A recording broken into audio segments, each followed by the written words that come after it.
مفسرین لکھتے ہیں کہ ایک مرتبہ امام حسن اور امام حسین مریض ہو گئے، بیمار ہو گئے۔ رسول اللہ کو جب یہ بات معلوم ہوئی کہ حسنین کریمین مریض ہو گئے ہیں، بیمار ہو گئے ہیں، تو رسول اللہ ایک مرتبہ مولا کائنات کے گھر میں تشریف لاتے ہیں۔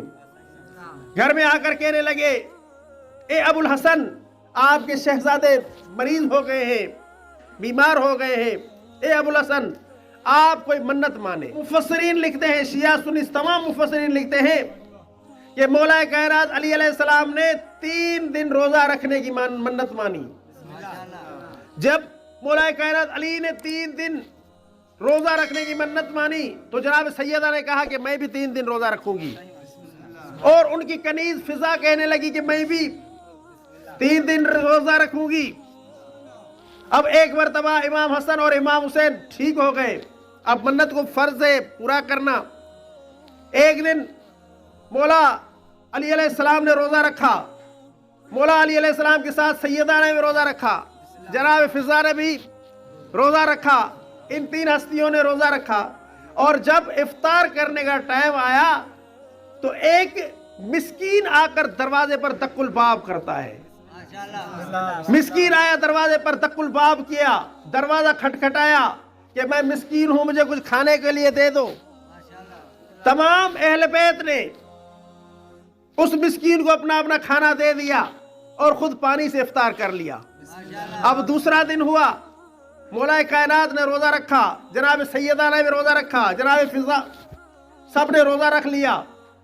اب دوسرا دن جب ہوا اور روزہ رکھ لیا، سارا دن روزے میں رہے، اور جب افطار کا ٹائم ہوا تو ایک یتیم آ کر دروازہ کھٹکھٹاتا ہے کہ مجھے کھانے کے لیے دے دو، اے اہل بیت نبوت، اے اہل بیت نبوت، میں بھوکا ہوں، میں پیاسا ہوں۔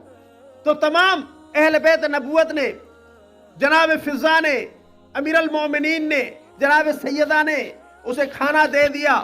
اور جب تیسرا دن ہوا تو تیسرے دن بھی اسی طرح ہوا، روزہ رکھا، سارا دن روزے میں رہے، اور جب افطار کا ٹائم ہوا تو ایک اسیر آیا، قیدی آیا، قیدی نے آ کر دق الباب کیا، دروازہ کھٹکھٹایا کہ مجھے کھانے کے لیے کچھ دے دو، میں قیدی ہوں۔ مفسرین لکھتے ہیں 3 دن تک مولا کائنات جناب سیدہ جناب فضا نے پانی سے روزہ افطار کیا، اور جب 3 دن مکمل ہو گئے، ایک مرتبہ رسول اللہ اہل بیت نبوت کے گھر میں آتے ہیں، آ کر کہتے ہیں، اے علی ابن ابی طالب، اللہ رب العزت ارشاد فرماتا ہے، وَيُطْعِمُونَ الطَّعَامَ عَلَىٰ حُبِّهِ مِسْكِينًا وَيَتِيمًا وَأَسِيرًا۔ یہ اہل بیت وہ ہیں جو اللہ کی محبت کی وجہ سے یتیموں، مسکینوں اور اسیروں کو کھانا کھلاتے ہیں۔